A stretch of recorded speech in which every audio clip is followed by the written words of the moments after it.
பொள்ளாச்சி அதிமுக வெற்றி வேட்பாளர் கார்த்திகேயன் சின்னாம்பாளையம், கம்மாளப்பட்டி, கைகாட்டி உள்ளிட்ட 20க்கும் மேற்பட்ட கிராமங்களில் தீவிர வாக்கு சேகரிப்பில் ஈடுபட்டார். அப்போது பேசிய அவர், 3 வருட திமுக ஆட்சியில் எதை கேட்டாலும் இல்லை என்ற அவல நிலை இருப்பதால் திமுகவிற்கு உங்கள் வாக்கு இல்லை என்பதை நிரூபிக்கும் வகையில் இரட்டை இலை சின்னத்தில் வாக்களித்து வெற்றி பெறச் செய்ய வேண்டும் என கேட்டுக்கொண்டார். சம்பளம் வந்துட்டு இருக்க 100 நாள் வேலை இல்ல. இந்த 3 வருஷம் திமுக ஆட்சி வந்து உங்களுக்கு வீடு ஏதாவது கட்டி கொடுத்துருக்காங்களா? திமுக ஆட்சியில இல்ல. தேங்காய் விலை இருக்குதா இன்னைக்கு? இல்ல.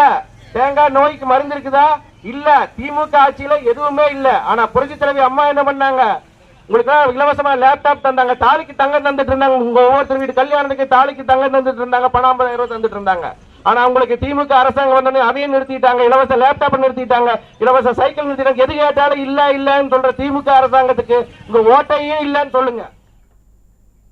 சிவகங்கை மாவட்டத்தில் மாவட்ட கழக செயலாளர் செந்தில்நாதன் மற்றும் முன்னாள் அமைச்சர்கள் பாஸ்கரன், திருமயம் ராதாகிருஷ்ணன் தலைமையில் ஆலோசனைக் கூட்டம் நடைபெற்றது.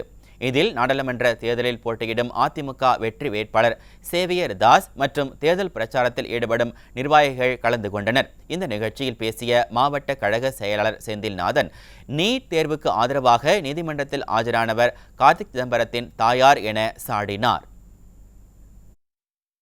எடப்பாடியார் அவர்கள் ஜல்லிக்கட்டை தடை செய்ததற்காக பீட்டா அமைப்பிற்கு வாதிட்டவர் தான் கார்த்திக் சிதம்பரனுடைய தாயார். நீங்க யோசிச்சு பாருங்க.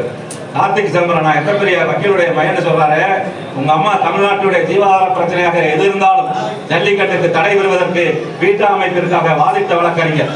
இன்று நீட் தேர்விற்காக இந்த இறந்து கொண்டிருக்கக்கூடிய எத்தனையோ மாணவ செல்வங்களுக்கு நீட் தேர்வை கொண்டு வர வேண்டும் என்று வாதிட்டவர் தான் கார்த்திக் சிதம்பரனுடைய தாயார். ராமநாதபுரம் நாடாளுமன்ற தொகுதி அதிமுக வெற்றி வேட்பாளர் ஜெயபெருமாள் அறிமுக கூட்டம் நடைபெற்றது. பரமக்குடியில் உள்ள தனியார் திருமண மண்டபத்தில் நடைபெற்ற இந்த கூட்டத்தில் அதிமுக வெற்றி வேட்பாளர் ஜெயபெருமாளை மாவட்ட செயலாளர் முனியசாமி அறிமுகப்படுத்தினார்.